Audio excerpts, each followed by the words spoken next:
Nifty આઈટીની અંદર trading કરવાની as of નાઉ સલાહ નથી, બટ હા, ઇન્વેસ્ટમેન્ટ કરવું હોય તો ડેફિનેટલી આ બધા લેવલ્સ ઉપર એડ કરવા જોઈએ. સ્પેસિફિકલી ઇન્ફોસિસની વાત કરીએ, ઇન્ફોસિસમાં પણ સિમિલર લાઇન ઉપર જેમ નિફ્ટી આઈટીનું સ્ટ્રક્ચર છે, સેમ સ્ટ્રક્ચર આપણાને ઇન્ફીમાં પણ દેખાય છે મંથલી સ્ટ્રક્ચર ઉપર.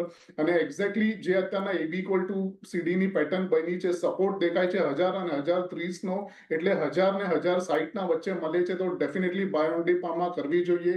900 ની નીચે એક સ્ટોપ લોસ દેશું ઇન્ફીની અંદર, અને ઓવરઓલ 3 થી 4 મહિનાનો વ્યૂ રહેશે, અને આપણે 1250-1300 સુધીના લેવલ્સ આમાં પણ જોવા મળી શકે છે. ઇન્ફીની અંદર TCSમાં પણ સિમિલર સ્ટ્રક્ચર છે મંથલી ચાર્ટ ઉપર.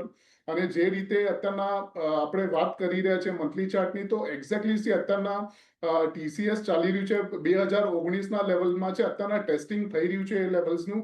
અને એક્ઝેક્ટલી આની અંદર પણ અગર આપણે જોઈએ તો જે રીતે RSIમાં મંથલી ચાર્ટ ઉપર જે સ્ટ્રક્ચર છે 29.8 એટલે અપ્રોક્સિમેટલી 30 છે, તો આની અંદર બેઝડ ઓન વીકલી અને મંથલીમાં એક્સપેક્ટેડ છે કે એક ઇમ્પલ્સિવ સ્ટ્રક્ચર બની શકે છે RSI ની અંદર. એટલે ડેફિનેટલી વીકલી બેસિસ ઉપર પણ એક ડાયવર્જન્સ બનવાની તૈયારી છે, અને ઓવરઓલ બાય ઓન ડિપ જ કરવાની છે TCS ની અંદર.